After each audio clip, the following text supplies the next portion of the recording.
नमस्कार दोस्तों, स्वागत है आप सभी का आपके अपने इस यूट्यूब चैनल पर। जैसा कि फ्रेंड्स, हमारा बिहार एसआई और बीएसएससी और आपका बिहार पुलिस के लिए जो आपका नियमित क्लास चल रहा था, उसके अंतर्गत ये दोस्तों आपका नेक्स्ट वीडियो हिस्ट्री का, जिसके अंतर्गत हम लोग देखेंगे आपका वैदिक सभ्यता के बारे में। वैदिक सभ्यता से जुड़े जितने भी पॉइंट्स हैं, जो भी एग्जाम में आ चुके हैं अब तक, उन सभी पॉइंट्स को देखेंगे। तो चलिए वीडियो को स्टार्ट करते हैं। इसका जो पीडीएफ है आपको टेलीग्राम पे मिल जाएगा, लिंक डिस्क्रिप्शन में दिया गया है, तो आप लोग जाकर वहाँ से ज्वाइन हो जाइएगा, ठीक है। तो चलिए हम लोग वीडियो को स्टार्ट करते हैं। तो वैदिक सभ्यता को दोस्तों हम लोग दो कालखंड में बांटते हैं, एक आपका पूर्व वैदिक सभ्यता, एक आपका ऋग वैदिक सभ्यता, ठीक है। इसको भी ध्यान रखिएगा। तो सबसे पहले हम लोग पूर्व वैदिक सभ्यता के बारे में पॉइंट्स को देखेंगे। तो पहला जो पॉइंट्स है वह है कि भारत में सिंधु संस्कृति के पश्चात जिस नवीन सभ्यता का विकास हुआ उसे क्या कहते हैं, ठीक है। सिंधु सभ्यता वही आपका, इससे पहले जो हमारा जो आपका प्रीवियस टॉपिक था सिंधु घाटी सभ्यता या हड़प्पा सभ्यता, उसी के बारे में कहा जा रहा है सिंधु सभ्यता, ठीक है। उसके पश्चात जो नया आपका सभ्यता जो बना था उसको उसे हम लोग कहते हैं वैदिक सभ्यता, ठीक है। वैदिक सभ्यता कहते हैं या आर्य सभ्यता, दोनों एक ही नाम है, इस बात को भी याद रखिएगा, ठीक है।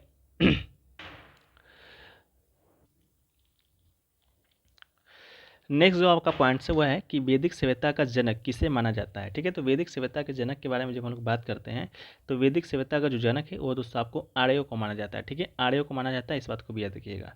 अगला है कि आर्यों का मुख्य इतिहास मुख्यतः किससे ज्ञात होता है। तो आर्यों का जो मुख्य इतिहास है, आर्य का जो इतिहास है मुख्यतः किससे ज्ञात होता है, तो वेदों से ज्ञात होता है, ठीक है। वेद आपका 4 वेद है जो कि आगे हम लोग देखेंगे, ऋग्वेद, सामवेद, अर्थवेद, यजुर्वेद, ठीक है। उन वेदों से आपका आर्यों का इतिहास के बारे में हमें जानकारी मिलती है। इसके अलावा आपसे पूछा जाएगा कि वेद का सामान्य अर्थ क्या होता है। तो वेद के समान अर्थ की जब हम लोग बात करते हैं, तो वेद का अर्थ होता है ज्ञान, ठीक है। इसका क्या हो जाएगा, राइट आंसर आपका ज्ञान होगा। अगला है कि वेदों को और क्या कहा जाता है, ठीक है। तो वेदों को और क्या कहा जाता है, तो इसका पहला तो आंसर है कि अपौरुषेय कहा जाता है। अपौरुषेय का मतलब इसका जो रचना है पुरुष के द्वारा नहीं किया गया है, ईश्वर के द्वारा किया गया है, इसलिए इसे अपौरुषेय कहा जाता है। इसके अलावा श्रुति कहा जाता है, इसके अलावा ध्वनि उच्चारित कहा जाता है, ठीक है। नेक्स्ट आपका है कि आर्य शब्द का अर्थ क्या होता है, ठीक है। तो जिस प्रकार वेद शब्द का अर्थ ज्ञान होता है, उसी प्रकार आर्य शब्द का जो अर्थ होगा आपका श्रेष्ठ होगा या कुलीन होगा। अगला है कि क्लासिकल संस्कृति में आर्य शब्द का अर्थ क्या होता है। तो क्लासिकल संस्कृति की बात करेंगे तो उसमें जो आर्य शब्द है उसका जो अर्थ होता है उसका होता है आपका एक उत्तम व्यक्ति, ठीक है। एक उत्तम व्यक्ति या आपका श्रेष्ठ या कुलीन, या आपका आर्य शब्द का ही क्या है, सही मीनिंग है, ठीक है। अगला है कि भारत में आगमन के पश्चात आर्यों ने सर्वप्रथम अपना निवास स्थान कहाँ बनाया था, ठीक है। तो भारत में जब आगमन हुआ था आर्यों का, तो सबसे पहले जो अपना निवास स्थान है आपका बनाया था सप्त सिंधु परिषद, ठीक है। सप्त सिंधु परिषद करने का मतलब है कि 7 जो नदी है उसकी घाटी पर, ठीक है। जिस प्रकार पंजाब आपका 5 नदियों से मिलकर बना शब्द है, उसी प्रकार 7 नदियों से बना प्रदेश है आपका सप्त सिंधु प्रदेश। नेक्स्ट आपका है कि वैदिक साहित्य की रचना का श्रेय किसे दिया जाता है, ठीक है। तो जो वैदिक साहित्य है उसकी रचना का जो श्रेय है वो दिया जाता है आपका आर्यों को, तो इसका राइट आंसर आपका क्या होगा, आर्य हो जाएगा। अगला है वो है आपका कि ऋग्वेदिक आर्यों की भाषा क्या थी, ठीक है। तो ऋग्वेदिक आर्यों की भाषा की बात करेंगे तो इसकी भाषा थी संस्कृत, ठीक है। भाषा आपसे पूछा जाएगा तो संस्कृत इसका राइट आंसर होगा। अगला है कि वैदिक काल को कितने भागों में विभाजित किया जाता है। तो जो वैदिक काल है उसको आपका 2 भागों में विभाजित किया जाता है। पहला तो आपका ऋग्वेदिक काल हो जाएगा, दूसरा आपका उत्तर वैदिक काल हो जाएगा, ठीक है। पहला क्या होगा, ऋग्वेदिक काल, दूसरा आपका उत्तर वैदिक काल होगा। इन दोनों का आपको क्या आएगा, इन दोनों का आपसे पूछा जाएगा काल, समय काल, ठीक है। तो ऋग्वेदिक जो काल होगा उसका जो समय काल होगा वो दोस्तों आपका 1500 ईसा पूर्व से लेकर आपका 1000 ईसा पूर्व, ठीक है। यानी कि आप इसे याद रखिएगा, 1500 बीसी से लेकर आपका 1000 बीसी तक का जो काल होता है वो आपका ऋग्वेद का काल होता है। वहीं पर उत्तर वैदिक काल की बात करेंगे तो उत्तर वैदिक का काल आपका 1000 बीसी से लेकर आपका जो 6000 बीसी तक, ठीक है। 6000 नहीं, 600 बीसी तक का काल को हम लोग उत्तर वैदिक काल कहते हैं, इस बात को भी याद रखिएगा। अगला है कि सबसे प्राचीन वेद किसे माना जाता है। तो सबसे प्राचीन वेद की जब हम लोग बात करते हैं तो सबसे प्राचीन वेद आपका कौन सा वेद है, ऋग्वेद है। 4 वेद है, उसमें सबसे प्राचीन वेद आपका ऋग्वेद है। ऋग्वेद मूलतः है, ऋग्वेद क्या है, तो मूलतः आपका स्रोतों का संकलन है, ठीक है। स्रोतों का क्या है, संकलन है। अगला है कि ऋग्वेद में कुल कितने मंडल हैं। ऋग्वेद में मंडल की बात करते हैं तो ऋग्वेद में कुल कितने मंडल है, तो आपके ऋग्वेद में टोटल आपका 10 मंडल है, तो इसका राइट आंसर आपका 10 होगा। अगला है कि ऋग्वेद में कुल कितने सूक्त हैं, कितने सूक्त हैं, तो इसका राइट आंसर आपका होगा 1028 सूक्त है, ठीक है। तो आपसे मंडल और सूक्त बारी बारी करके पूछा जाता है। तो ऋग्वेद में कुल 10 मंडल हैं, सूक्त की बात करेंगे तो 1028 सूक्त है। अगला है कि ऋग्वेद के सूक्त हैं, ठीक है, सूक्त हैं, तो इसका राइट आंसर होगा 1017 सूक्त साकाल में है और 11 जो सूक्त है आपका बाल खिल्ल में है, ठीक है। 1028 में जो आपका 1017 सूक्त है वो आपका साकल में है, इसके अलावा 11 जो सूक्त है वो आपका बाल खिल में है, इसको भी आप याद रखिएगा। अगला है कि ऋग्वेद के सबसे प्राचीनतम मंडल कौन सा है। तो ऋग्वेद का सबसे जो प्राचीनतम मंडल है वो दोस्तों आपका 2 से लेकर जो 7, ठीक है, 2 से 7 तक का जो मंडल है आपका सबसे पुराना है, ठीक है। इसके अलावा जो आपका एक और 10वां मंडल है वो आपका सबसे नया है, ठीक है। इस बात को भी याद रखिएगा, एक मंडल है जो कि सबसे नया है और आपका 2 से 7 मंडल जो कि सबसे पुराना है। अगला है कि ऋग्वेद के किस मंडल को वंश मंडल के नाम से जाना जाता है। तो वंश मंडल किस मंडल को जाना जाता है। तो इसका राइट आंसर आपका द्वितीय से सप्तक मंडल, ठीक है, जो पुराना मंडल है उसी को हम लोग वंश मंडल के नाम से जो कि आपका जानते हैं। अगला है कि ऋग्वेद के सबसे नवीन मंडल कौन सा है। तो ऋग्वेद का जो सबसे नवीन यानी कि नया मंडल है वो आपका पहला और 10वां मंडल है, ठीक है। 10वां और पहला नया है और सबसे पुराना 2 से लेकर 7 तक का मंडल है। अगला है कि ऋग्वेद में कुल कितनी ऋचाएँ हैं। ऋचाएँ की बात करेंगे तो आपको याद रखना है 10,552 ऋचाएँ हैं ऋग्वेद में। इसके अलावा ऋग्वेद की मूल लिपि क्या था। तो ऋग्वेद का मूल लिपि था आपका ब्राह्मी लिपि था, ठीक है। ऋग्वेद की मूल लिपि क्या था। तो ऋग्वेद का मूल लिपि था ब्राह्मी। अगला है कि ऋग्वेदिक आर्यों के पंचजनों में कौन कौन शामिल है। तो ऋग्वेदिक आर्य को जो पंचजन है इसमें कौन कौन सा शामिल है। तो यदु, दुर्हु, पुरु, अनु और तुर्वस, ठीक है, ये आपके पंचजन में शामिल है ऋग्वेद आर्यों में। अगला है कि ऋग्वेदिक भरतों ने अधिवास किस क्षेत्र को बनाया था। तो ऋग्वेदिक भरतों ने अधिवास किस क्षेत्र को बनाया था। तो सरस्वती घाटी क्षेत्र जो कि सप्त सिंधु प्रदेश के अंतर्गत आता है उसी को आपका अधिवास क्षेत्र जो कि बनाया था। अगला आपसे पूछा गया है वह है कि ऋग्वेद के किसी मंडल का प्रथम सूक्त किस देवता से प्रारंभ होता है। तो ऋग्वेद का जो किसी मंडल का जो प्रथम सूक्त है वो किसी मंडल का प्रथम सूक्त किस देवता से प्रारंभ होता है। तो अग्नि देवता से, ठीक है। किससे होता है। तो आपका अग्नि देवता से होता है। अगला आपसे पूछा जाएगा वो पूछा जाएगा, हाँ, अगला है आर्यों के मूल निवास से संदर्भ प्रश्न, ठीक है। आर्यों के मूल निवास, ठीक है। आर्यों का जो मूल निवास है विभिन्न इतिहासकारों के द्वारा विभिन्न आपका मूल निवास बताया गया है। उसमें से कुछ इंपॉर्टेंट है, कुछ को आप ऐसे ही पढ़ लीजिएगा। जैसा कि आपसे पूछा जाएगा कि आर्यों का मूल निवास मध्य एशिया था, ये किसने कहा था। तो ये आपका मैक्स मूलर ने कहा था। इसको याद रखने का शॉर्ट ट्रिक है, म से आपका मध्य एशिया होता है तो म से मैक्स मूलर होता है, तो ये भी आपका इन्होंने कहा था। अगला है तिब्बत से आर्य आया है, ये किसने कहा था। तो ये आपका कहा था स्वामी दयानंद सरस्वती जी ने किया था। किसे कौन कहा था। दयानंद सरस्वती ने किया था। वही दयानंद सरस्वती जिन्होंने 1875 में आर्य समाज का स्थापना किया था, ठीक है। तो ये कहते हैं कि तिब्बत से आपका आर्य लोग हैं जो कि आए हैं। आपका जर्मनी से आया है, ये किसने कहा था। तो हट एवं पेंका ने कहा था। हंगरी से आया है, ये किसने कहा। तो गाइल्स ने किया था। उत्तरी ध्रुव से आया है ये आपका आर्य, ये किसने कहा। तो बाल गंगाधर तिलक ने कहा था। जो आपका इंपॉर्टेंट इसको स्टार मार्क कर देते हैं, इसको जरूर याद रखिएगा। मध्य एशिया से किसने कहा, तिब्बत से किसने कहा, उत्तरी ध्रुव से किसने कहा, दक्षिणी रूस से आया है आर्य, ये किसने कहा था। तो गार्डन चाइल्ड ने कहा था। बारहमासी देश से आया है, ये किसने कहा था। तो पंडित गंगानाथ झा ने कहा था। देविका प्रदेश यानी कि मुल्तान से आया है, ये किसने कहा। तो DS त्रिवेदी ने कहा। सप्त सिंधु प्रदेश से आर्य आया है, ये किसने कहा। तो डॉक्टर अविनाश चंद्र ने कहा। कश्मीर तथा हिमालय क्षेत्र से आया, ये किसने कहा। तो LD कल ने कहा था। इस बात को भी याद रखना है। अगला है कि ऋग्वेद के मंडल और उनके रचयिता के बारे में भी प्रश्न आपसे एग्जाम में आता है, तो उसको देख लीजिए। प्रथम जो मंडल है उसके जो रचयिता है कौन है। मधुछमदा या मेघातिथि, ये आपके क्या है। तो आपके ऋग्वेद का जो प्रथम मंडल है उसके रचयिता है।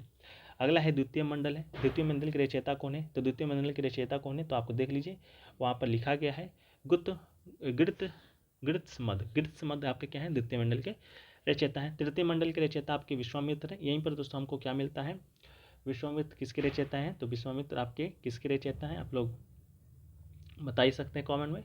तो आपका जो गायत्री मंत्र है, गायत्री मंत्र के रचयिता आपके कौन है, विश्वामित्र है। तो गायत्री मंत्र का जो उल्लेख है वो आपका तृतीय मंडल में ही मिलता है, इस बात को भी याद रखिएगा।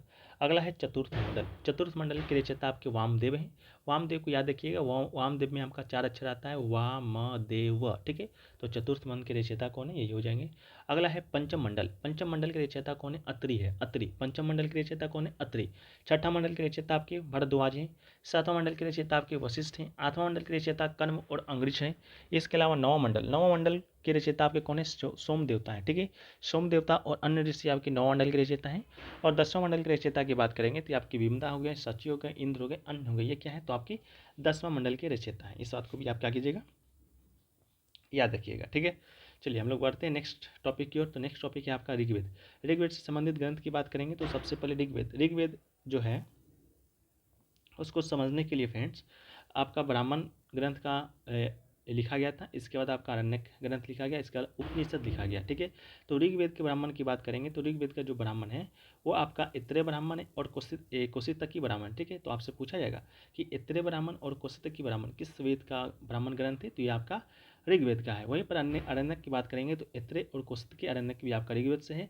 उपनिषद की बात करेंगे तो इतरे उपनिषद और कौशितकी उपनिषद ये भी आपका ऋग्वेद का ही है, इसको भी याद रखना है आपको, ठीक है। इसके अलावा बात करेंगे आपका कि ऋग्वैदिक कालीन कबीलों को प्रमुख को क्या कहा जाता था। ऋग्वैदिक कालीन जो कबीले के प्रमुख होते हैं उसे गोप या जन जन जन से गोपा या राजा कहा जाता।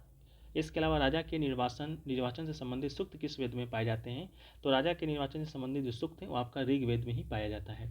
अगला है कि ऋग्वैदिक काल में राजा के पदाधिकारियों में प्रमुखतम कौन था, ठीक है। तो ऋग्वैदिक काल में जो राजा के पदाधिकारियों में जो प्रमुखतम था वो आपका पुरोहित था। कौन सा? पुरोहित था। अगला है कि पूर्व वैदिक काल में राजा पर नियंत्रण कौन रखता था, तो पूर्व वैदिक काल में जो राजा पर नियंत्रण होता वो आपका सभा और समिति द्वारा रखा जाता।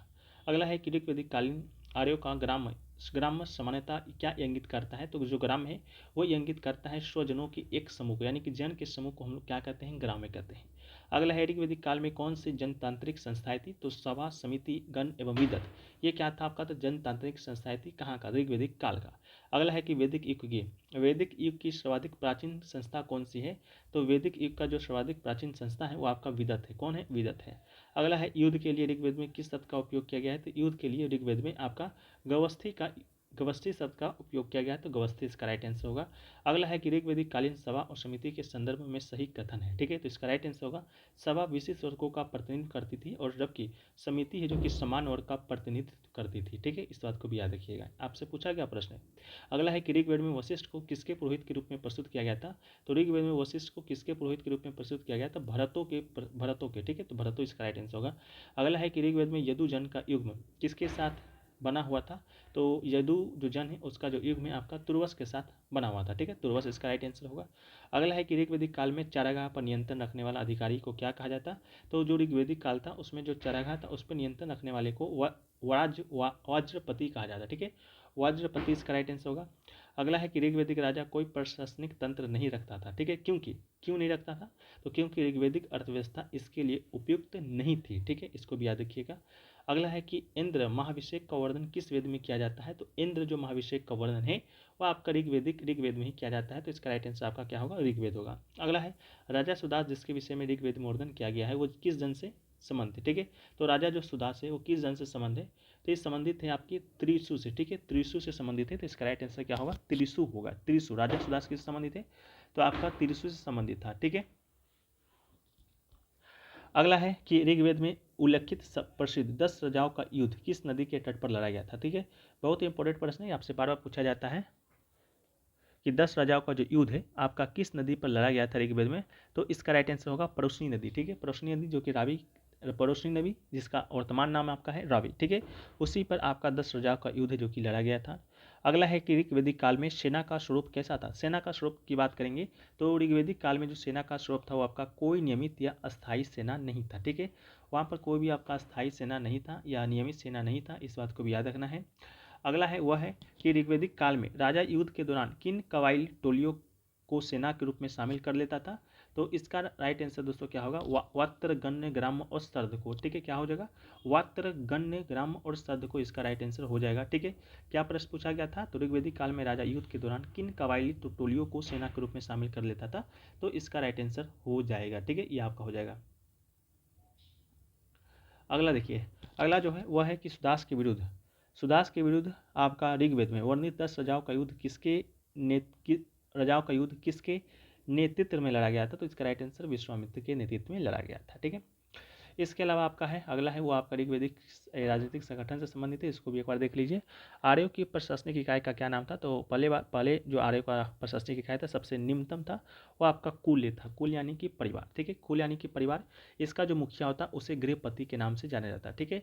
आपके भी घर के जो मुखिया होंगे उसे, जिससे कि आप जो भी हो दादा हो, ठीक है, तो उनको मुखिया घर के होंगे। उसी प्रकार ऋग्वैदिक काल में, ठीक है, परिवार के मुखिया को गृहपति कहा जाता।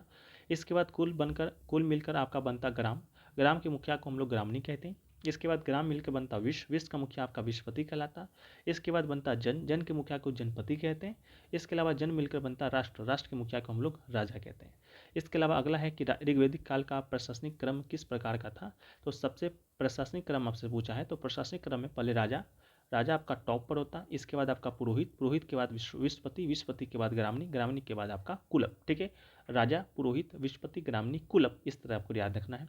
अगला है कि ऋग्वैदिक कालीन समाज कैसा था। तो ऋग्वैदिक कालीन समाज की बात करेंगे तो ये आपका पितृ शतात्मक था। पितृ शतात्मक यानी कि पिता का जो, पितृ शतात्मक करने का मतलब कि पुरुष का बोलबाला था। ठीक है, लेकिन महिलाओं की स्थिति भी वहाँ पर बहुत अच्छी थी, ऋग्वैदिक कालीन में भी थी।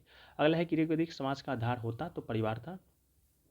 अगला है कि ऋग्वैदिक समाज की सबसे छोटी इकाई थी, तो सबसे छोटी इकाई आपका परिवार या कुल था, जिसे कि हम लोग ग्रामणी कहते हैं, उसके मुखिया को। अगला है कि ऋग्वैदिक काल में राज्य का आधार क्या था। तो राज्य का आधार कुल ही था, परिवार था, सबसे निम्न था। अगला है कि किस वैदिक ग्रंथ में वर्ण शब्द का सर्वप्रथम प्रयोग किया गया था। तो ऋग्वेद में किया गया था। ठीक है, वर्ण शब्द का प्रयोग। अगला है कि ऋग्वेद में पंचजन किसके घोतक थे। तो पंचजन आपके आर्यों की 5 जनजातियां से संबंधित था। अगला है गोत्र, गोत्र शब्द का सर्वप्रथम प्रयोग किस वेद में हुआ था। तो गोत्र शब्द का प्रथम प्रयोग आपका ऋग्वेद में ही हुआ है। अगला है कि ऋग्वेद में स्त्रियों से संबंधित उल्लेखित सत्य कथन क्या है। सत्य कथन है, तो सत्य कथन की बात करेंगे तो कन्याओं को अपना पति चुनने की पूर्ण स्वतंत्रता थी। ठीक है, इसके अलावा ऋग्वेद में बाल विवाह प्रचलित नहीं था, ये भी सही है। अगला है कि स्त्रियों यज्ञों तथा सभा समिति की बैठक में भाग लेती थी, इस बात को भी याद रखिएगा। ये तीनों कथन आपका ऋग्वेद से संबंधित जो कि आपका सत्य है। इसके अलावा वो युद्ध में सक्रिय रूप से भाग लेती थी, ये भी दोस्तों आपका क्या है, सत्य है। ठीक है, अगला है वह है कि ऋग्वेद में आजीवन अविवाहित करने वाली रहने वाली स्त्री को क्या कहा जाता है। तो जो आजीवन अविवाहित थी, तो आजीवन, आजीवन से क्या याद रखना है, अमाजु याद रखना है। ठीक है, इसको भी याद रखना है। अगला है कि ऋग्वेद में अन्य वत्र शब्द किस संदर्भ में प्रयुक्त हुआ है। तो वत्र जो शब्द है वो आपका दस्यु के लिए हुआ है, दस्यु के लिए। अगला है मैं कवि हूँ, मेरे पिता वैद्य हैं, मेरी माता अन्न पिसती है, इस कथन का वर्णन किस वेद में किया गया। बहुत इंपॉर्टेंट प्रश्न है। ठीक है, तो मैं कवि हूँ, मेरे पिता वैद्य हैं और मेरी माता अन्न पिसती हैं, इसका जो वर्णन है आपका ऋग्वेद में ही किया गया है।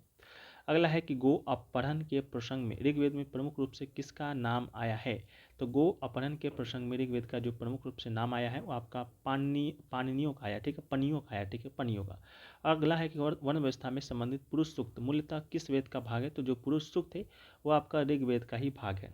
अगला है कि ऋग्वेदिक युगीन वर्ण व्यवस्था जो बाद में जाति व्यवस्था में परिवर्तित हो गया था, वर्ण के जाति परिवर्तित होने का प्रमुख कारण क्या था, वर्ण। ठीक है, वर्ण का जो जाति आपका परिवर्तित होता है वो आपका व्यवसायों का पैतृक होना। ठीक है, आप किस कौन सा व्यवसाय कर रहे हैं उसी के आधार पर आपका वर्ण डिसाइड होता। ठीक है, नेक्स्ट आपका है कि ऋग्वैदिक काल में आमजन मानस मनोरंजन के लिए किस साधन का प्रयोग करते हैं। तो इसका राइट आंसर नृत्य का करते हैं, संगीत करते हैं, रथ का जो दौड़ करते हैं, घूड़ दौड़ यानी घोड़ा दौड़ करते हैं, पासा खेलते हैं, दूध क्रीड़ा करते हैं, ये सभी आपका क्या था, मनोरंजन का साधन था। अगला है कि पूर्ण विवाहित स्त्री के लिए पुण्यभू शब्द का प्रयोग सर्वप्रथम किस वेद में किया गया। तो पुण्य विवाहित स्त्री के लिए जो पुण्यभू शब्द का सर्वप्रथम उपयोग है आपका ऋग्वेद में किया गया। अगला है कि ऋग्वेदिक कालीन विदुषी जिन्हें वैदिक मंत्रों की रचना की वो कौन थे।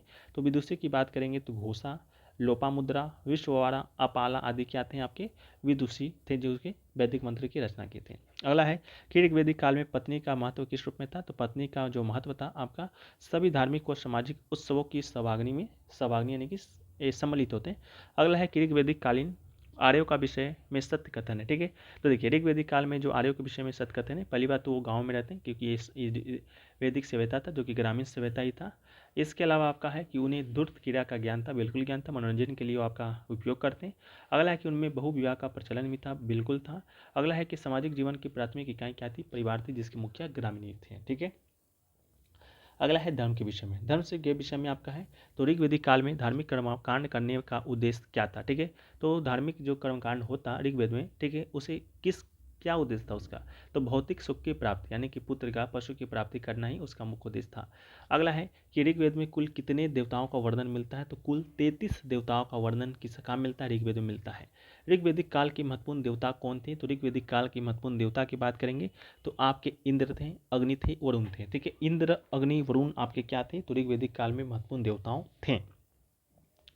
अगला है कि ऋग्वेद में सर्वाधिक संख्या में मंत्र किस देवता के लिए प्रयोग किया गया था। तो ऋग्वेद में जो सर्वाधिक संख्या है मंत्र भगवान का यानी कि देवता का, वो इंद्र के लिए किया गया था। इंद्र के लिए जो सर्वप्रथम 250 बार उल्लेख किया गया इंद्र का। इसके पश्चात आपका अग्नि का 200 बार किया गया है। अगला है कि ऋग्वेद संहिता की 1/4 ऋचाएँ किस देवता को समर्पित है? तो ऋग्वेद की जो 1/4 जो ऋचाएँ हैं वो आपका इंद्र को ही समर्पित है। अगला है कि ऋग्वेद में किस देवता को पुरंदर कहा गया है? तो इंद्र को ही कहा गया है। अगला है कि ऋग्वेदिक काल का सर्वशक्तिमान देवता कौन था? तो इंद्र ही था। अगला है कि ऋग्वेदिक देवताओं में किसे युद्ध का देवता की संज्ञा दी गई है? युद्ध का देवता आपका इंद्र को ही दिया गया है। अगला है कि इन ऋग्वेदिक आर्यों का सर्वाधिक लोकप्रिय देवता भी कौन थे? इंद्र ही थे। अगला है कि ऋग्वेद के अंतर्गत उपयोगी और साथ ही अत्यंत व्यवहार देवता के रूप में किसका अधिक बार वाहन किया गया है? तो इंद्र का ही किया गया है। अगला है कि ऋग्वेदिक देवता इंद्र के विषय में सत्य कथन क्या है? तो झंझावात के देवता थे। वर्षा के देवता भी कौन थे? आपके इंद्र ही थे। अगला है कि ऋग्वेदिक काल में लोग इंद्र का आह्वान किस लिए करते? तो इंद्र का जो आह्वान है आपके भौतिक सुख के लिए करते हैं और आपके विजय के लिए ही करते हैं। ठीक है। अगला जो है वह है कि ऋग्वेदिक देवता इंद्र के विषय में सत्य कथन बताना है तो उससे भोज और सोमरस पान प्रिय थे, बिल्कुल थे। वो पूरों को नष्ट करने वाला था, बिल्कुल था। और सर्वाधिक सुख उसी से ही संबंधित थे, तो ये भी बिल्कुल सत्य है। अगला है कि ऋतश्रवगोपा किस देवता को कहा गया है? ठीक है। ऋतश्रवगोपा जो है वो आपका वरुण देवता को कहा गया है, तो इसका राइट आंसर क्या होगा? आपका वरुण देवता इसका राइट आंसर होगा। ठीक है। नेक्स्ट आपका है कि आत्मा के आवागमन की परिकल्पना सर्वप्रथम किस देवता में परिलक्षित होती है? तो जो आपका आत्मा का जो आवागमन है उसकी जो परिकल्पना है सर्वप्रथम किस देवता में परिलक्षित होती है? तो ऋग्वेद में ही होती है। ठीक है। अगला है कि ऋग्वेद का 9वां मंडल किस देवता को समर्पित है? तो ऋग्वेद का जो 9वां मंडल है आपका सोम देवता को समर्पित है। इस पेय पर नामकृत देवता है। अगला है कि ऋग्वेद काल में जनता मुख्यतः किस पर विश्वास करती? तो जनता है जो मुख्यतः आपका बलि और कर्मकांड पर विश्वास करती। अगला है गायत्री मंत्र की रचना किसने किया था? तो विश्वामित्र ने किया था। उसका लेख कहाँ मिलता है? तृतीय मंडल में मिलता है। अगला है कि ऋग्वेद में अघन्या शब्द किसके लिए किया गया प्रयोग? तो जो अघन्या जो शब्द है वो आपका गायों के लिए किया गया है, तो इसका राइट आंसर गाय होगा। अगला है कि ऋग्वेद के संदर्भ में सत्य कथन कौन है? तो ऋग्वेद में कुल कितने 33 देवताओं का उल्लेख किया गया है, बिल्कुल है। इसके अलावा 4 वर्ण यानी कि पुरुष सूक्त का जो आपका संबंधित है वो आपका ऋग्वेद के 10वें मंडल में उल्लेखित है। अगला है कि ऋग्वेद में अश्वत्थ शब्द किस वृक्ष के लिए किया गया है? तो ये आपके पीपल के लिए किया गया है, इस बात को भी याद रखना है। अगला है आपका कि ऋग्वेद में किस देवता के संदर्भ में ये कहा गया है कि वह सहस्त्र स्तंभों वाले भवन में निवास करते थे? तो इसका राइट आंसर आपका मित्र वरुण को कहा गया है, तो इसका राइट आंसर आपका क्या होगा? मित्र वरुण होगा। अगला है कि ऋग्वेद में किसके लिए वर्णन किया गया था कि उसका रथ बकरे खींचते हैं? ये आपके पूषण के लिए किया गया था। अगला है कि ऋग्वेद के वंश मंडल प्रायः किस देवता के मंत्र से आरंभ होते हैं? तो अग्नि से। ठीक है। अगला है कि ऋग्वेद का सर्वाधिक लोकप्रिय छंद कौन है? तो गायत्री मंत्र ही है। अगला है कि ऋग्वेदिक काल में धर्म का स्वरूप कैसा था? तो बहुदेववादी था।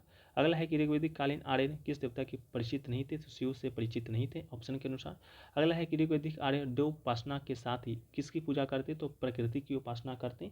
अगला है कि ऋग्वेदिक काल में किन देवियों का वर्णन है? तो उषा और अदिति का वर्णन है। उषा और अदिति का वर्णन है। वषा और अदिति का वर्णन है, इस बात को भी याद रखिएगा। ठीक है।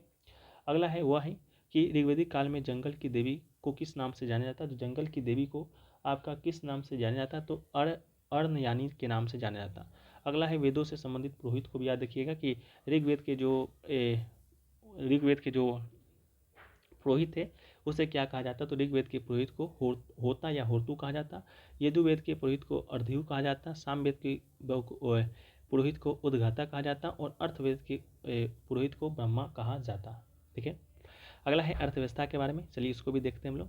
तो ऋग्वेदिक काल में आर्यों की स्थिति किस पर निर्भर था? तो कृषि और पशुपालन पे था। इसके अलावा पूर्व वैदिक काल में भूमि का स्वामित्व किसके पास था? तो संपूर्ण कबीले के पास था। अगला है कि ऋग्वेद के किस मंडल में कृषि संबंधी कार्यों का पुनर्वर्णन मिलता है? तो कृषि संबंधी जो कार्य का वर्णन मिलता है वह आपका चतुर्थ मंडल में मिलता है। गायत्री मंत्र का उल्लेख तृतीय मंडल में मिलता है, इस बात को याद रखना है।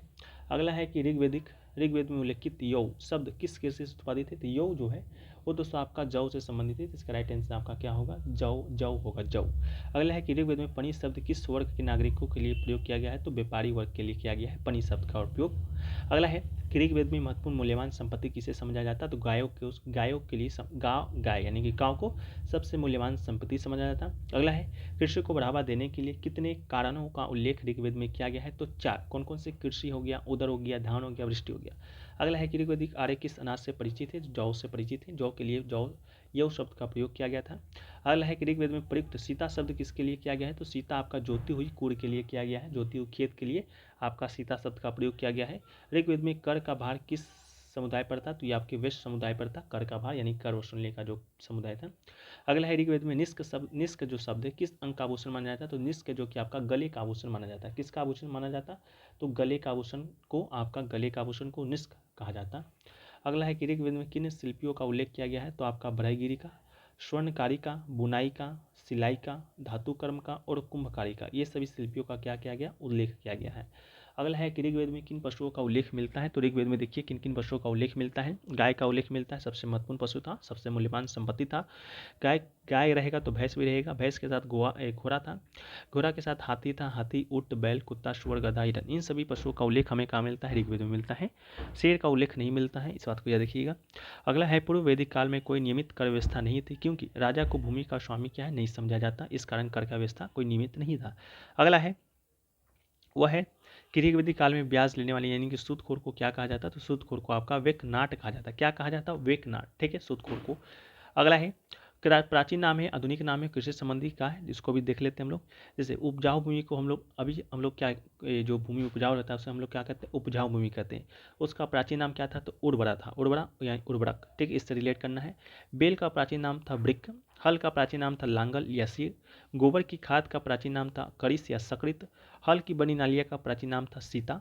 अलगा है हलवाहा का प्राचीन नाम था किवास, कुंपा या कुआ का प्राचीन नाम था अवत, बादल का प्राचीन नाम था प्रजन्य, अनाज मापने वाले पात्र जो थे उसका प्राचीन नाम था उदर, अनाज का प्राचीन नाम था धन्य, वेद का प्राचीन नाम था विसज्य, बढ़ई का प्राचीन नाम था तक्षा या तक्षण। इसके अलावा रीनों के लिए जो प्रयुक्त शब्द था वो आपका कुसिद, और बैलगाड़ी के लिए जो प्रयुक्त शब्द था वो आपका था अनस, अनस, ठीक है, बैलगाड़ी को कहा जाता। अगला है नदी के बारे में। नदी के बारे में है तो देखिए ऋग्वेद आर्यों की सबसे पवित्र नदी कौन सी थी, सबसे पवित्र नदी थी आपका सरस्वती नदी, ठीक है, सबसे पवित्र नदी आपकी सरस्वती नदी थी। अगला है किस नदी को ऋग्वेद में मातेमा यानी मातेमा या देवतमा या नदीतमा यानी कि माते माते या देवी या नदीतमा कहा गया है, तो आपका सरस्वती नदी को कहा गया है, ठीक है। अगला है कि ऋग्वेद में किस नदी का सर्वाधिक बार उल्लेख किया गया है, तो सर्वाधिक बार आपका सिंधु नदी का उल्लेख किया गया, इस बात को याद रखिएगा, लेकिन सबसे पवित्र नदी आपकी सरस्वती नदी थी। अगला है कि ऋग्वेद में यमुना एवं गंगा नदी का कितनी बार उल्लेख किया गया है, तो देखिए ऋग्वेद में यमुना का जो शब्द का उल्लेख किया गया है 3 बार किया गया है, गंगा का 1 बार किया गया है। ये प्रश्न आपका बन चुका है, ठीक है, आपका ये प्रश्न बन चुका है, जहाँ पर आपको क्या किया गया था, आपको कथन है जो कि अपोजिट किया गया था और पूछा गया था कि इनमें से कौन सा सही है, ठीक है। उसमें लिख दिया गया था कि गंगा का जो उल्लेख है 3 बार किया गया है, यमुना का उल्लेख आपका 1 बार किया गया, लेकिन वो दोनों कथन आपका गलत था। यमुना का 3 बार किया गया और गंगा का 1 बार किया गया। बहुत सारे लोग इस बात को लेकर गंगा का उल्लेख 3 बार मार देंगे क्योंकि गंगा आज का पवित्र नदी है, ठीक है, ऐसा नहीं करना है। अगला है कि ऋग्वेद की नदी स्तुति सूक्त में किन 2 नदियों का बीच वैदिक नदी सरस्वती की स्थिति का बोध होता है, तो यमुना और शतुद्री के बीच, ठीक है, यमुना और शतुद्री के बीच। अगला है कि गंगा एवं यमुना नदी का सर्वप्रथम उल्लेख किस वेद में पाया गया है, तो ऋग्वेद में पाया गया है, इसको भी याद रखिएगा। अगला है ऋग्वेद में नदी सूक्त का वर्णन किस मंडल में मिलता है, नदी सूक्त का वर्णन आपका 10वें मंडल में मिलता है, ठीक है, 10वें मंडल में नदी सूक्त का, गायत्री मंत्र का 3य मंडल में, कृषि शब्द का आपका 4था मंडल में। अगला है कि ऋग्वेद में किन नदियों का उल्लेख अफगानिस्तान के साथ आर्यों के संबंध का सूचक है, तो कुंभा नदी जिसे कि वर्तमान नाम काबुल है, कुर्मु नदी का नाम कुर्रम है, गोमती का गोमल है एवं सुवास्तु का नाम स्वात है, ठीक है, इसको भी याद रखना है। अगला है वह है कि ऋग्वेद में शतुद्री शब्द का प्रयोग किसके लिए किया गया है, शतुद्री जो शब्द है आपका सतलज नदी के लिए किया गया है। अगला है कि ऋग्वेद के नदी सूक्त में कुल कितनी नदियों का वर्णन मिलता है, तो कुल 21 नदियों का वर्णन मिलता है, इसको भी याद रखना है, और देवताओं का 33 देवताओं का। अगला है कि ऋग्वेद के सूक्तों के संदर्भ में सत्कथन बताना है, तो उनमें हिमवंत या मुजवंत का उल्लेख मिलता है, बिल्कुल मिलता है। इसके अलावा उनमें उल्लेखित अधिकांश नदियाँ यमुना एवं गंगा से पश्चिम के क्षेत्रों में बहती हैं, ये भी कथन आपका सही है। इसके अलावा ऋग्वेदिक कालीन नदियों के आधुनिक नाम, प्राचीन नाम को भी याद रखना, ये भी आपके एग्जाम में आते हैं। तो जैसा कि आपका जो रावी नदी है उसका जो प्राचीन नाम था आपका परोशनी था, यहीं पर आपका 10 सजाओं का युद्ध हुआ था, आपको याद होगा। अगला है चेनाब नदी। चेनाब नदी का प्राचीन नाम था अस्कनी, ठीक है, चेनाब नदी का प्राचीन नाम था अस्कनी। इसके अलावा झेलम नदी का प्राचीन नाम था आपका वितस्ता, ठीक, क्या, वितस्ता। व्यास नदी का भी प्राचीन नाम था विपाशा, व से व्यास, व से विपाशा, ठीक है। सतलज नदी का प्राचीन नाम था शतुद्री, ये प्रश्न आपका बन भी चुका है, यहाँ पर आप देख सकते हैं। अगला है गंडक नदी का प्राचीन नाम था आपका सदानीरा, ये भी प्रश्न बहुत बार बना है। सोहन नदी का प्राचीन नाम था सुषमा, ठीक है, स से सोहन, स से सुषमा। मरुवर्मा नदी का नाम था मरुद वृद्धा, स्वात नदी का नाम था सुवास्तु, ये सभी आपसे नहीं पूछा। गगर का याद रखिएगा, दृश्यवती नाम का, दृश्यदती नाम था आपका गगर का, गगर में भी 4 शब्द, दृश्यवती में भी 4 शब्द। इंडस का नाम था सिंधु, कुरम का नाम था क्रुमु और गोमल का नाम था गोमती नदी, और आपका काबुल नदी जो कि कुंभा नदी का नाम था, क से कुंभा ग से गोमती। ठीक है। अगला है ऋग्वेदिक काल में शब्दावली व अर्थ को याद रखना है। जैसे नीवी, नीवी शब्द का उपयोग किस लिए किया गया था, तो कमर के नीचे पहना जाने वाला वस्त्र को हम लोग नीवी नीवी कहते हैं। कमर के नीचे पहना जाने वाला वस्त्र को हम नीवी कहा जाता है। जिस प्रकार आज हम लोग बेल्ट पहनते हैं उस प्रकार उसमें नीवी पहना जाता है। अगला है कमर के ऊपर पहना जाने वाला वस्त्र को वासस कहते हैं। ठीक है, वासस यानी कि सॉरी पेंट जो आज हम लोग पेंट पहनते हैं उसको नीवी कहते थे वो लोग, और हम लोग जो शर्ट पहनते हैं या टी शर्ट पहनते हैं उसको हम लोग कहते हैं वासस कहा जाता था उस समय। अगला है ऊपर से धारण किया जाने वाला चादर या ओढ़नी को क्या कहा जाता है, अधिवासस कहा जाता है। ठीक है, जो लड़कियां लोग आपका ओढ़नी ओढ़ती थी या ठंडा के दिनों में जब हम लोग साल वगैरह ओढ़ते हैं उसे उन लोग क्या कहते हैं, अधिवासस कहते हैं। बढ़ई, बढ़ई के लिए कौन सा शब्द यूज होता है, तो तक्षा, तक्षा शब्द आपका बढ़ई के लिए होता है। धातु कर्म करने वाले शब्द के लिए आपका कर्मा कहा जाता है। सूदखोर को वेकनाट कहा जाता है, ये प्रश्न आपका बन भी चुका है। पतवार के लिए हम लोग अरित्र कहते हैं। नाविक के लिए हम लोग अरित्रु। ठीक है, अरित्रु शब्द जो है नाविक के लिए किया जाता है। ऋग्वेद में बात करेंगे, सर्वाधिक बार आपका पिता का उल्लेख किया गया है 335 बार, जन का उल्लेख किया गया है 275 बार। इसके अलावा देवता में इंद्र का सबसे ज़्यादा उल्लेख किया गया है 250 बार, माता का 234 बार, अग्नि का 200 बार, अग्नि भी देवता है इनका भी उल्लेख 200 बार किया गया है। घोड़ा शब्द का प्रयोग 250 बार, गाय का प्रयोग 176 बार, सबसे मूल्यवान संपत्ति, इसके लिए लड़ाई भी होता था। अगला है विष का शब्द उपयोग 70 बार, सोम का 184 बार, विदत का आपका 122 बार, इसको याद रखिएगा। सबसे इंपॉर्टेंट इंद्र का है, इसके अलावा आपका अग्नि का है, इसके अलावा सबसे ज़्यादा पिता का 335 बार। इसके अलावा विष्णु का उपयोग किया गया था 100 बार। ब्रज यानी गौशाला का प्रयोग 45 बार। सबसे जो कम है आपका एक बार उल्लेख किया गया है पृथ्वी का, राजा का और गंगा का। यमुना का प्रयोग 3 बार किया गया है। इसके अलावा ब्राह्मण का उपयोग आपका 15 बार किया गया है। क्षत्रिय का उपयोग आपका 9 बार किया गया है। सभा का उपयोग आपका 8 बार किया गया है। समिति का 9 बार किया गया है। राष्ट्र का उपयोग आपका 10 बार किया गया है। वरुण का उपयोग आपका 10 बार किया गया है। गण का उपयोग आपका 40 बार किया गया है। आर्य का उपयोग 36 बार, कृषि का उपयोग 33 बार और ब्रज यानी गौशाला का उपयोग 45 बार किया गया है। अगला है कि ऋग्वेद का जन्म उत्तर पश्चिम भारत में न होकर अपुतु ईरान में हुआ था, इसका सिद्धांत के प्रतिपादक थे, तो देखिए मध्य एशिया। ठीक है, मध्य एशिया किसने कहा था, मैक्स मुलर ने कहा था। अगला है कि भारतीय संस्कृति की आधारशिला किस वेद में रखी गई है, तो ये आधारशिला आपका ऋग्वेद में ही रखा गया है। अगला है कि सर्वप्रथम स्तूप शब्द की जानकारी कहाँ से प्राप्त होती है, तो स्तूप शब्द का सर्वप्रथम जानकारी आपका ऋग्वेद से ही प्राप्त होता। अगला है कि ऋग्वेद के किन सूक्तों में भारतीय नाटक की अंकुर व्यवस्था का होना माना जाता, तो संवाद सूक्त में। ठीक है, अगला है कि उट का सर्वप्रथम उल्लेख किस वेद में मिलता, तो उट का सर्वप्रथम उल्लेख आपका ऋग्वेद में मिलता। अगला है ऋग्वेद में वर्णित सबसे सामान्य अपराध किसे माना गया है, तो पशु की चोरी को सबसे सामान्य अपराध माना गया है। अगला है कि ऋग्वेदिक आर्य हड़प्पा संस्कृति के लोग एक ही थे, ये सिद्धांत के प्रतिपादक कौन है, तो बीवी लाल थे। अगला है कि ऋग्वेदिक सभ्यता का वह तत्व जिसकी उपनिषदीय ऋषियों ने आलोचना की थी, तो यज्ञवाद का। अगला है आपका कि अवस्था ऋग्वेद में समानता है। अवस्था ग्रंथ किस क्षेत्र से संबंधित है, तो जो अवस्था ग्रंथ है वो आपका ईरान से संबंधित है, इस बात को याद रखिएगा, किससे संबंधित है, ईरान। इसके बाद हम लोग देखते हैं उत्तर वैदिक काल के। ठीक है, उत्तर वैदिक काल को देखते हैं। तो उत्तर वैदिक काल जिसका समय काल आपको पहले ही बता चुके कि 1000 ईसा पूर्व से लेकर 6000 ईसा पूर्व तक। ठीक है, इस काल को हम लोग उत्तर वैदिक काल कहते हैं। ठीक है, तो देखिए सबसे पहले है ऋग्वेदिक संस्कृति की पृष्ठभूमि पर जिस संस्कृति का विकास हुआ उसे क्या कहा जाता है, उत्तर वैदिक कालीन सभ्यता कहा जाता है। अगला है कि ऋग्वेद के आधार पर विकसित संहिता ग्रंथ कौन कौन सा है, तो ऋग्वेद के आधार पर विकसित ग्रंथ का नाम है पहले आपका यजुर्वेद, फिर सामवेद, फिर अर्थवेद, इसके बाद आपका आता है ब्राह्मण ग्रंथ, आरण्यक ग्रंथ, इसके बाद आपका आता है उपनिषद। अगला है यजुर्वेद, सामवेद और अर्थवेद के साथ ब्राह्मण ग्रंथ, आरण्यक ग्रंथ और उपनिषद के विकास को किस काल के अंतर्गत रखा जाता, तो उत्तर वैदिक काल के अंतर्गत ही रखा जाता, इस बात को भी याद रखिएगा। ठीक है, नेक्स्ट आपका है कि उत्तर वैदिक काल में वैदिक सभ्यता का जो प्रसार है सप्त सिंधु से आगे बढ़कर कहाँ तक हुआ है, तो गंगा यमुना के दोआब के उत्तरी भाग तक हुआ है। ठीक है, गंगा यमुना दोआब के उत्तरी भाग तक हुआ है। अगला है कि शतपथ ब्राह्मण से ज्ञात होता है कि उत्तर वैदिक काल में वैदिक सभ्यता का प्रसार हुआ था, यह आपका पूर्व में गंडक नदी तक हुआ था। अगला है कि उत्तर वैदिक काल में किस प्रकार के मृद भांडों का उपयोग किया जाता, तो उत्तर वैदिक काल में आपका चित्रित भूषण मृद भात का उपयोग किया जाता था, इस बात को याद रखना है। अगला है कि उत्तर वैदिक साहित्य में त्रिककुट, क्रोंच, मैनाक पर्वत का उल्लेख मिलता है, वो जो पढ़ते हैं कहाँ पढ़ते हैं, तो पूर्वी हिमालय में पढ़ते हैं। अगला है कि अर्थवेद में मगध के निवासी को क्या कहा जाता है, तो अर्थवेद में जो मगध के निवासी थे उसे वरत्य कहा जाता है। क्या कहा जाता है? वरत्य कहा जाता है। अगला है राजनीतिक संगठन। अगला है राजनीतिक संगठन, जैसे कि राष्ट्र और राज्य का उद्भव किस काल में हुआ?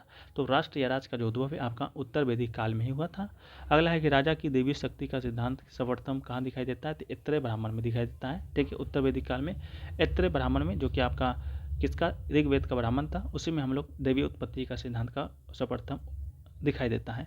अगला है कि उत्तर वैदिक काल में राजतंत्रात्मक शासन व्यवस्था किस पर आधारित था? तो राजतंत्रात्मक जो शासन था आपका वंशानुगत राजतंत्र पर आधारित था। अगला है कि उत्तर वैदिक काल में राजा क्या उपाधि धारण करने लगे थे? तो राजा सम्राट का उपाधि, एकराट का उपाधि, अधिराज का उपाधि धारण करने लगे थे, इनमें से तीनों। अगला है कि उत्तर वैदिक काल में राजा अपनी शक्ति विस्तार हेतु किन यज्ञों का आयोजन करता? तो उत्तर वैदिक काल में जो राजा थे वो आपके विस्तार हेतु राजसी योग करते, अश्वमेध क्या करते और वाजपेय यज्ञ भी करते, तीनों युग यज्ञ करते हैं। अगला है उत्तर वैदिक काल में किन दो प्रांतीय प्राधिकारियों के नाम मिलते हैं? तो अस्थपति और शतपति। ठीक है, अस्थपति और शतपति प्रांतिकारियों के नाम मिलते हैं। अगला है उत्तर वैदिक काल में सीमांत प्रदेश का प्रशासक अथवा न्यायाधिकारी क्या कहलाता? तो आपका अस्थपति कहलाता। अगला है कि उत्तर वैदिक काल में 100 ग्रामों के समूह के अधिकारी को क्या कहा जाता? तो 100 ग्राम के जो समूह के अधिकारी होते उसे शतपति कहा जाता। ठीक है, 100% को हम लोग प्रतिशत के नाम से भी जानते हैं। अगला है उत्तर वैदिक काल में पारिवारिक स्थिति कैसी थी? तो संयुक्त पारिवारिक आधारित प्रजातंत्रात्मक थी। अगला है उत्तर वैदिक काल में किस वर्ण को शिक्षा का अधिकार नहीं था? शूद्रों को नहीं था। ठीक है, अगला कि उत्तर वैदिक युग में जाति प्रथा का आधार क्या था? जन्म था। ठीक है, ऋग वैदिक काल में था व्यवसाय, फिर उत्तर वैदिक काल में आते आते क्या हो गया? जन्म हो गया। अगला उत्तर वैदिक कालीन समाज में स्त्रियों की दशा कैसी थी? देखिए, स्त्रियों की दशा आपका अच्छी थी, बाल विवाह वहाँ पर नहीं होता, बहु विवाह होता, विधवा विवाह भी होता, स्त्रियों को पर्याप्त शिक्षा दी जाती तथा वो उत्सवों और धार्मिक व्यवहारों में समारोह में भाग भी ले सकती थी। अगला है अर्थव्यवस्था।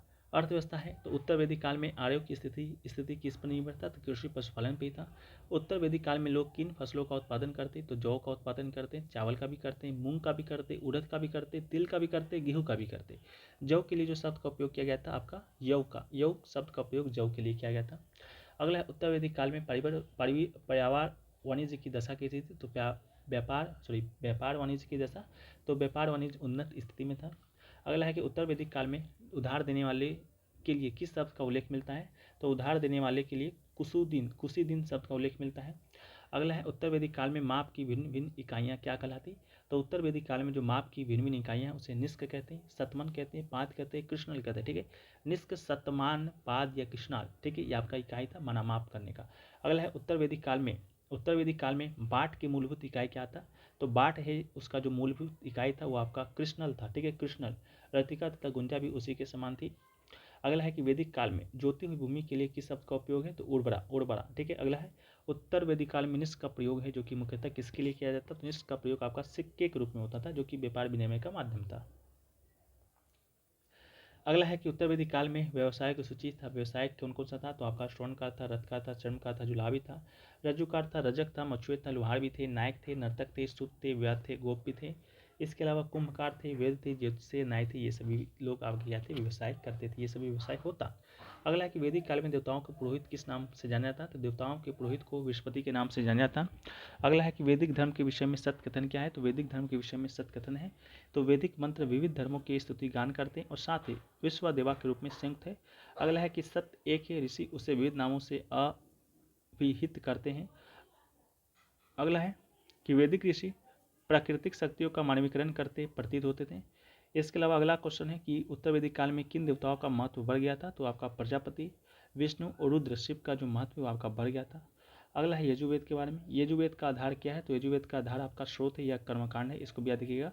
अगला है कि यजुर्वेद में यजुर शब्द है, उसका अर्थ क्या है? तो यजुर शब्द का जो अर्थ है आपका बलिदान है। अगला है कि यजुर्वेद किस शैली में लिखा गया है? तो कद और पद दोनों शैली में लिखा गया है। अगला है यजुर्वेद की कितनी शाखाएं हैं? तो 2 शाखा है, कृष्ण और आपका शुक्ल। कृष्ण यजुर्वेद है जो कि गद्य और पद दोनों में है, लेकिन जो शुक्ल यजुर्वेद है आपका केवल गद्य में है, केवल पद में है। अगला है कि यजुर्वेद के कर्मकांड को संपन्न कराने वाले पुरोहित को क्या कहते हैं? तो यजुर्वेद में जो कर्मकांड होते हैं संपन्न कराने वाले पुरोहित को हम लोग अर्धयु कहते हैं। ठीक है, अर्धयु। ऋग्वेद का होता आरण्यक ब्रह्मा का, और आपका जो एक और था उसको भी हम लोग अभी देखेंगे। ठीक है, यजुर्वेद का अंतिम भाग क्या है? तो ईशोपनिषद आपका क्या है? यजुर्वेद का अंतिम भाग है। अगला है कि ईशोपनिषद में क्या वर्णित है? तो ईशोपनिषद में आपका वर्णित है आध्यात्मिक चिंतन के बारे में। अगला है कि शुक्ल यजुर्वेद की मुख्य शाखाएं क्या है? तो शुक्ल जो यजुर्वेद है उसका जो मुख्य शाखाएं है कण्व है या माध्य दिन है। अगला है कि शुक्ल यजुर्वेद की संहिता को क्या कहा जाता है, तो शुक्ल जो यजुर्वेद है उसकी संहिताओं को हम लोग वाज्य सनई कहते हैं, ठीक है, वाज्य सनई कहा जाता है। अगला है कृष्ण यजुर्वेद की मुख्य शाखाएं क्या है, तो कृष्ण यजुर्वेद है उसका जो मुख्य शाखाएं आपका तैतरीय है, काटक है, मैत्रायनी या कपिस्थल, या क्या है कृष्ण यजुर्वेद का मुख्य शाखाएं हैं। अगला है आपका वो है यजुर्वेद से संबंधित ग्रंथ, ठीक है। यजुर्वेद का जो संबंधित ग्रंथ आपसे पूछा जाएगा तो सबसे पहले तो पूछा जाएगा इसका ब्राह्मण ग्रंथ का क्या नाम है, तो तैतरीय और शतपथ, तैतरीय और शतपथ, तैतरीय शतपथ ये किसका ब्राह्मण ग्रंथ है, यजुर्वेद का है। ऋग्वेद का क्या था, ऋग्वेद का तैतरीय और कौस्तुकी, तैतरीय और कौस्तुकी आपका था ऋग्वेद का। अगला इसका अन्य का भी नाम सेम ही है। और आपका उपनिषद आपका तैतरीय उपनिषद है, वृद्धारण्यक उपनिषद है, ईशोपनिषद भी आपका यजुर्वेद संबंधित उपनिषद है, मैत्रायणी उपनिषद भी इसी का है, कठोपनिषद भी इसी का है, श्वेतश्वर उपनिषद भी आपका किसका नाम है, तो यजुर्वेद का उपनिषद का ही नाम है, ये सभी इसको याद रखना है। अगला है कि शतपथ ब्राह्मण किस वेद का ब्राह्मण ग्रंथ है, तो शुक्ल यजुर्वेद का है। अगला है कि शतपथ ब्राह्मण का विषय क्या है, तो विषय की बात करेंगे तो पुनर्जन्म का सिद्धांत, जल प्लावन कथा, पुरुरवा उर्वशी आख्यान और पुरुष मेध का यज्ञ का वर्णन आपका शतपथ ब्राह्मण में किया गया है। अगला है कि शुक्ल एवं कृष्ण के रूप में ज्ञात दो संस्करण किस वेद से संबंधित है, तो आपका यजुर्वेद के संबंधित है। अगला है कि मैत्रेयी संहिता का संबंध किस वेद से है, तो मैत्रेयी संहिता का संबंध आपका यजुर्वेद से ही है। अगला है कि राजस्व यज्ञ संबंधित अनुष्ठानों का उल्लेख किस वेद में मिलता है, तो यजुर्वेद में मिलता है। अगला है यजुर्वेद के किस संहिता में केवल सूक्त है गद नहीं है, तो वाज्य सनई में, ठीक है, वाज्य सनई में। अगला है कि यजुर्वेद के मंत्रों से देवताओं को आह्वान करने वाली पुरोहित को क्या कहा जाता, तो याकी यानी कि अर्ध्यु कहा जाता। अगला है हिरण्यकार शब्द का उल्लेख कहाँ मिलता है, तो यजुर्वेद में मिलता है हिरण्यकार का। किस वेद में आहुति यानी कि बलिदान संबंधित सूत्र समाहित है, तो आपका यजुर्वेद में ही है। अगला सामवेद के बारे में, सामवेद का जो अर्थ होता है आपका, साम का अर्थ होता है संगीत और गान, ठीक है, इसको भी याद रखना है। सामवेद में किस विषय के संदर्भ में मंत्रों का संग्रह है, तो यज्ञों के अवसर पर गाए जाने वाले मंत्रों का है। अगला है सामवेद के मंत्रों का गायन करने वाले पुरोहित को क्या कहा जाता है, तो उद्गाता कहा जाता है, ठीक है, उद्गाता, यही आपका छुट्टा था, उद्गाता कहा जाता। सामवेद में कुल कितनी ऋचाएं हैं, तो आपका 1875 ऋचाएं हैं। अगला है सामवेद की प्रमुख शाखाएं कौन कौन सी है, तो आपका कुथुमयी है, इसके अलावा राना या निय है, इसके अलावा जेमनी है, ये सब क्या है, तो आपका सामवेद का शाखा है। सामवेद के ब्राह्मण की बात करेंगे तो टांडव ब्राह्मण या महाब्राह्मण, सदविश ब्राह्मण, अद्भुत ब्राह्मण या जेमनीय ब्राह्मण, ये तीनों जो ब्राह्मण है आपका टांडे, सदविश और जेमनीय, ये आपका सामवेद के ब्राह्मण का नाम है। सामवेद के अरण्यक की बात करेंगे तो छंदोग्य अरण्यक, इसके अलावा जेमनीय अरण्यक आपका सामवेद के अरण्यक का ही नाम है। इसके अलावा सामवेद के उपनिषद का नाम क्या है, तो सामवेद के उपनिषद का नाम आपका है वो छंदोग्य उपनिषद है, और जेमनी उपनिषद आपका इसका है। सबसे प्राचीन उपनिषद आपका छंदोग्य उपनिषद भी है, इस बात को भी याद रखना है। अगला है कि सामवेद का संकलन किस वेद पर आधारित, तो आपका ऋग्वेद पर आधारित है, बहुत इंपॉर्टेंट है। अगला है किस वेद में संगीत का वर्णन किया गया है, तो संगीत का वर्णन सामवेद में किया गया है। राना यानी संहिता किस वेद संबंधित है, तो सामवेद से ही है। अगला है कि 10 प्रपाठकों में निदान सूत्र किस एक वेद से संबंधित है, तो 10 जो प्रपाठकों में निदान सूत्र है वो आपका सामवेद से संबंधित है। अगला है छंदोग्य उपनिषद का संबंध किस वेद से, छंदोग्य उपनिषद का संबंध आपका सामवेद से, ठीक है। अगला है आपका अर्थवेद, अर्थवेद का नाम किस ऋषि पर रखा गया है, तो अथर्व ऋषि के नाम पर रखा गया है। अगला है कि अर्थवेद को किस एक और नाम से जाना जाता है, तो ये आपका ब्रह्मवेद या श्रेष्ठ वेद के नाम पर जाना जाता है। ऋग्वेद में कुल कितने अध्याय है, अध्याय की बात करेंगे तो कुल 20 अध्याय है। अगला ऋग्वेद में सूक्तों और मंत्रों की कुल संख्या कितना है, सूक्त आपका 731 है, ठीक है, सूक्त कितना है, तो 731 है। मंत्र आपका कितना है, तो 5967 मंत्र है। अगला है कि अर्थवेद के कुल मंत्रों में कितने मंत्रों की संख्या ऋग्वेद से संबंधित है, तो कुल 1200 मंत्रों की संख्या आपका किस संबंधित है, तो ऋग्वेद से संबंधित है। इसके अलावा अगला है कि ऋग्वेद की शाखाएं कितनी हैं, तो शाखाएं की बात करेंगे तो पिपलाद और शौनक जो शाखाएं हैं आपका अर्थवेद से संबंधित है। अर्थवेद का ब्राह्मण ग्रंथ का नाम आपका गोपथ है। इसके अलावा अर्थवेद के उपनिषद का नाम आपका प्रश्नोपनिषद है, और आपका मांडुक्य उपनिषद यह आपका अर्थवेद का ही उपनिषद है। अगला है अर्थवेद का विषय क्या है, तो इसमें सामान्य मनुष्यों के विचारों, विश्वासों, अंधविश्वासों तथा जादू टोना का विवरण मिलता है। अगला है 4 वेदों में किस एक वेद में जादुई माया या वशीकरण का वर्णन मिलता है, तो आपका अर्थवेद में ही मिलता है। अगला है कि आयुर्वेद अर्थात जीवन का विज्ञान का उल्लेख किस वेद में मिलता है, तो आपका अर्थवेद में ही मिलता है, आयुर्वेद और जीवन का विज्ञान का उल्लेख। अगला है किस वेद में सभा और समिति को प्रजापति की 2 पुत्रियां कहा गया है, तो ये आपका अर्थवेद में ही कहा गया है, ठीक है, अर्थवेद में ही किया गया है। अगला है कि युद्ध का प्रारंभ मनुष्य के मस्तिष्क में होता है किस ग्रंथ में उल्लेखित है, तो ये भी आपका किसमें उल्लेखित है, तो अर्थवेद में ही उल्लेखित है। ठीक है, युद्ध का प्रारंभ मनुष्य के मस्तिष्क में होता है, इसका किस ग्रंथ में वर्णित है, तो आपका युद्ध अर्थवेद में ही है। अगला है कि अर्थवेद में वर्णित प्रथम कृषि वैज्ञानिक कौन थे, तो पृथु। ठीक है, पृथु बनने थे। ठीक है, अगला है अयोध्या के सर्वप्रथम उल्लेख किस देवता में मिलता है, तो अयोध्या का सर्वप्रथम उल्लेख आपका अयोध्या से अर्थवेद में ही मिलता है। अगला है अंगराज का वर्णन सर्वप्रथम कहाँ मिलता है, तो अंगराज का सर्वप्रथम वर्णन आपका ऋग्वेद में ही मिलता है। इसके अलावा अगला आपका है वह है कि किस वेद में बीमारी के उपचार संबंधी विषयों का वर्णन है, तो अर्थवेद में ही है। अगला है इतिहास शब्द का सर्वप्रथम वेद अर्थ इतिहास शब्द का उल्लेख भी आपका ऋग्वेद में मिलता है। वैदिक काल में सर्वप्रथम गोत्र शब्द का प्रयोग कुल के अर्थ में प्रयोग किस वेद में किया जाता, तो ये दोस्तों आपका अर्थवेद में किया जाता, अर्थवेद में किया जाता। अगला है राजा परीक्षित का वर्णन सर्वप्रथम कहाँ मिलता, तो अर्थवेद में मिलता। अगला है औषधि वनस्पतियाँ के विषय में सूचना किस वेद में मिलती है, तो अर्थवेद में ही मिलती है। ठीक है, अर्थवेद में ही मिलती है। अगला है ब्राह्मण ग्रंथ के बारे में। तो देखिए ब्राह्मण ग्रंथ मुख्यतः किसके भाग हैं, तो वेदों के ही भाग हैं। ब्राह्मण ग्रंथ की शैली क्या है, तो गद्य में है। ब्राह्मण ग्रंथ में विषय मूलतः क्या है, तो यज्ञ कराने वाले निर्देशन के लिए इसमें कर्मकांड एवं अनुष्ठानों का विशिष्ट वर्णन है। अगला है 800 से लेकर 600 ईसा पूर्व काल किस युग में से संबंधित है, तो 800 से लेकर 600 ईसा पूर्व का काल को हम लोग ब्राह्मण युग के नाम जानते हैं। ऋग्वेद से संबंधित ब्राह्मण ग्रंथ आपका इतरे है। गोपत ब्राह्मण आपका अर्थवेद का है। शतपथ ब्राह्मण आपका किसका है, तो शतपथ ब्राह्मण में शतपथ आपका सामवेद का है ब्राह्मण। इसके अलावा शतपथ ब्राह्मण में उल्लेखित राजा विदेह माधव से संबंधित ऋषि कौन थे, तो ऋषि गौतम थे। ऋषि गौतम राहुगुना थे। अगला है राजत्व के देवीय उत्पत्ति के सिद्धांत का सर्वप्रथम उल्लेख किस ब्राह्मण ग्रंथ में किया गया है, तो ये आपका इतरे ब्राह्मण में किया गया है। अगला है राजा के लिए एक राट शब्द का उपयोग कहाँ किया गया है, तो एक राट शब्द का उपयोग आपका इतरे ब्राह्मण में ही किया गया है। पुनर्जन्म में सिद्धांत की पहली बार उल्लेख किस ब्राह्मण ग्रंथ में मिलता है, तो पुनर्जन्म का जो सिद्धांत है का उल्लेख आपका पहली बार शतपथ ब्राह्मण ग्रंथ में मिलता है। अगला है किस ब्राह्मण ग्रंथ में पत्नी को पति की अर्धनग्नी कहा गया है। ठीक है, पत्नी को पति का अर्धनग्नी कहा गया है, तो शतपथ ब्राह्मण में ही कहा गया है, इसको भी याद रखना है। अगला है कि कुरु और पंचाल के वैदिक सभ्यता का सर्वश्रेष्ठ प्रतिनिधि किस ब्राह्मण ग्रंथ में बताया गया है, तो ये आपका शतपथ ब्राह्मण में ही बताया गया। ठीक है, शतपथ ब्राह्मण में। अगला है कि 12 रत्नों की सूची का वर्णन किस ब्राह्मण ग्रंथ में मिलता है, तो आपका शतपथ ब्राह्मण में मिलता है। अगला है महाजल प्लावन की कथा जिसमें देवी मत्स्य द्वारा मनु की रक्षा करने का विवरण कहाँ से मिलता है, तो ये भी आपका शतपथ ब्राह्मण में ही मिलता है। अगला है कि विदेह माधव का अपने पुरोहित गौतम राहुगन के साथ पूर्व दिशा की ओर जाने का कथनांक किस ब्राह्मण ग्रंथ में उल्लेखित है, तो शतपथ ब्राह्मण में है। अगला है समुद्र पर्यंत पृथ्वी के शासक एकराट किस ब्राह्मण ग्रंथ में कहा गया है, तो आप एकराट का इत्र में कहा गया है। अगला है शतपथ ब्राह्मण में किस विषय के संदर्भ में विस्तार से वर्णन है, तो आपका धार्मिक कर्मकांड का है।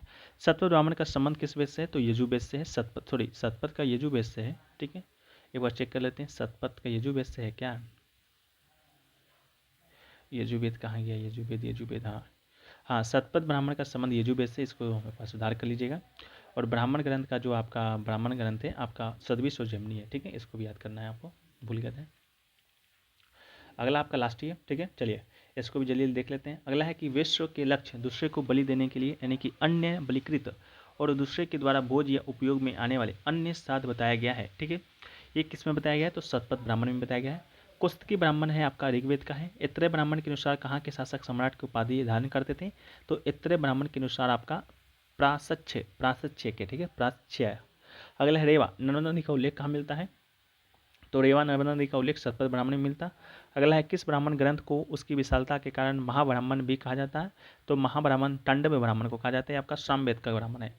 अगला है किस ब्राह्मण ग्रंथ को आपका अद्भुत ब्राह्मण कहा जाता है, तो अद्भुत ब्राह्मण कहा गया है, तो सदविश ब्राह्मण को कहा गया है। अगला है पुरुष में यज्ञ का उल्लेख किस ब्राह्मण ग्रंथ मिलता है, तो पुरुष में जो यज्ञ है उसका उल्लेख आपका शतपथ ब्राह्मण मिलता है। अगला ब्राह्मण क्या है, तो ब्राह्मण आरण्यक के साथ संलग्न व्याख्याएं जो दर्शन संबंधित प्रश्नों से संबंध है। अगला है ब्राह्मण राजा पर आश्रित है एवं उसके पार्श्व में नीचे की ओर पीठासीन है परंतु वो राजा से श्रेष्ठ है का उल्लेख किस ग्रंथ में मिलता है, तो इत्र ब्राह्मण में मिलता है। अगला है समुद्र का वर्णन किस ब्राह्मण ग्रंथ में किया गया है, तो इत्र ब्राह्मण में किया गया समुद्र का वर्णन। समुद्र का वर्णन इत्र में, इकराट शब्द का उपयोग भी इत्र में। इसके अलावा इत्रे का एक और यहाँ पर था ना भी कि इत्र ब्राह्मण में सम्राट शब्द का उपयोग भी इत्र में किया गया जो कि राजा प्राचित्य के लिए किया जाता है। ठीक है, अगला है शतपथ ब्राह्मण से संबंधित उल्लेखित भार रत्नी को देखना है, तो पुरोहित आपका राजा का प्रमुख सलाहकार होते हैं। सेनानी आपका सेना प्रमुख होता, ग्रामणी ग्राम का मुखिया होता, महिषी आपका मुख्य रानी या पटरानी होता, सुत आपका रथ सेना या नायक होता, संग्रहिता आपका कोषाध्यक्ष होता, भागदुक आपका कर संग्रह या अर्थ मंत्री होता, अक्षवाब आपका पासे के खेल में राजा का सहयोगी या आय व्यय का गणना अध्यक्ष होता, पालागल आपका विदूषक होता, छता आपका प्रतिहार या देवारिक होता, गोविक वर्तन आपका जंगल विभाग का प्रधान या गवाध्यक्ष होता, युवराज आपका राजकुमार होता। उपनिषद, उपनिषद के बारे में बात करते हैं तो उपनिषद शब्द का शाब्दिक अर्थ क्या होता है, तो समीप बैठना आपका उपनिषद का शाब्दिक अर्थ होता है। उपनिषद वेदों का अंतिम भाग होते हैं, इसलिए उन्हें कहा जाता है वेदांत कहा जाता है। अगला, उपनिषदों की विषय वस्तु क्या है, तो सत्य की खोज आपका इसका विषय वस्तु है। उपनिषद दर्शन का मुख्य संबंध किससे, ब्रह्म ज्ञान से है। उपनिषद की कुल संख्या कितना, 108 है। कुल 108 उपनिषद में कितने उपनिषद को विशेष महत्व है, तो 12 उपनिषद को याद रखना है। अगला आपका है वह है कि उपनिषद के संदर्भ में सत्य कथन कौन है, तो सत्य कथन है कि उपनिषद का संकलन पुराणों से पहले किया गया था, बिल्कुल किया गया था। उपनिषद पुनर्जन्म में विश्वास रखते हैं, बिल्कुल करते हैं। अगला है कि उपनिषदों में शिक्षाप्रद कथा एवं वार्तालापों का समावेश है, बिल्कुल है। अगला है ब्रह्मा का आविर्भाव एक परम सत्ता के रूप में हुआ, किस काल में, उपनिषद काल में ही हुआ। अगला है उपनिषदों में दर्शन शास्त्र के किस पक्ष पर सबसे अधिक जोर दिया गया है, ज्ञान पर दिया गया है। अगला है सत्यकाम जावल की कथा जो अन्य ब्याही माँ होने के लक्षण को चुनौती देती है, कहाँ उल्लिखित है, ये आपका छांदोग्य उपनिषद में उल्लिखित है। अगला है कि एकमात्र द्वितीय ब्रह्मा सूक्ति किस उपनिषद में उल्लिखित है, तो छांदोग्य उपनिषद में ही, ठीक है। एकमें द्वितीय ब्रह्मा सूक्ति किस उपनिषद में, तो छांदोग्य उपनिषद में है। अगला है उदालक अरुणी और उनके पुत्र श्वेत केतु के बीच ब्रह्मा और आत्मा की अभिन्नता के विषय में प्रसिद्ध वार्तालाप का वर्णन किस उपनिषद में मिलता, तो छांदोग्य उपनिषद में मिलता। अगला है किस उपनिषद में देवकी पुत्र कृष्ण को घोड़ अंग्रिश के शिष्य के रूप में रखा गया है, तो छांदोग्य उपनिषद में ही। उपनिषद में सबसे पुराना कौन सा है, तो छांदोग्य ही है। अगला है किस ग्रंथ में इतिहास पुराण का पंचम वेद कहा गया है, तो छांदोग्य उपनिषद को ही। अगला है मोक्ष शब्द का सर्वप्रथम चर्चा कहाँ गया है, तो श्वेताश्वर, ठीक है। श्वेताश्वर उपनिषद में क्या गया है, मोक्ष शब्द का सर्वप्रथम उपयोग। अगला है किस उपनिषद का शाब्दिक अर्थ सफेद घोड़ा है, तो सफेद घोड़ा श्वेताश्वर उपनिषद का ये। अगला है कौन सा उपनिषद रुद्र देवता को समर्पित है, तो श्वेताश्वर उपनिषद भी आपका रुद्र देवता को समर्पित है। अगला है तमसो माँ ज्योतिर्मज्ञ, ठीक है। तमसो माँ ज्योतिर्गम्य शब्द का वर्णन किस उपनिषद में मिलता, तो वृद्धारण्यक उपनिषद में मिलता। इसके अलावा याज्ञवल्क्य एवं मैत्री का दार्शनिक संवाद भी आपका वृहदारण्यक उपनिषद में ही मिलता। इसके अलावा जनक और याज्ञवल्क्य कथानक का वर्णन भी आपका वृहदारण्यक उपनिषद में मिलता। कौन सा उपनिषद गद्य में लिखा गया है, तो वृहदारण्यक उपनिषद ही गद्य में लिखा गया है। अगला है वृहदारण्यक उपनिषद में अजातशत्रु को कहाँ का राजा बताया गया है, तो काशी का राजा बताया गया है अजातशत्रु को। कौन सा उपनिषद सबसे बड़ा है, तो वृहदारण्यक उपनिषद ही सबसे बड़ा है। सत्यमेव जयते का शब्द का उल्लेख कहाँ मिलता, तो ये आपका मुंडको उपनिषद से मिलता, बहुत बार पूछा जा चुका है। किस उपनिषद में यज्ञ की तुलना टूटी फूटी नौका से की गई है, तो मुंडक उपनिषद में ही की गया है। उपनिषद में सबसे छोटा आपका मांडुक्य उपनिषद ही है, ठीक है। सबसे बड़ा आपका वृहदारण्यक है। अगला है कि अध्यात्म ज्ञान के विषय में नचिकेता यम का सम्मान कहाँ मिलता, नचिकेता यम का सम्मान भी आपका कहाँ मिलता, तो कठोपनिषद में ही मिलता, ठीक है। तो ये दोस्तों आपका वैदिक सभ्यता से संबंधित प्रश्न है। इससे पहले हम लोग 3 क्लास हिस्ट्री का हो चुका है, जिसमें हम लोग सिंधु घाटी सभ्यता, इसके अलावा आपका प्रागैतिहासिक काल और आपका प्राचीन भारत के इतिहास के स्रोतों के बारे में देखा था। जो लोग नहीं देखें जाकर देख लीजिएगा। मिलते हैं हम लोग नेक्स्ट वीडियो में, जब तक के लिए जय हिंद, जय भारत, वंदे मातरम।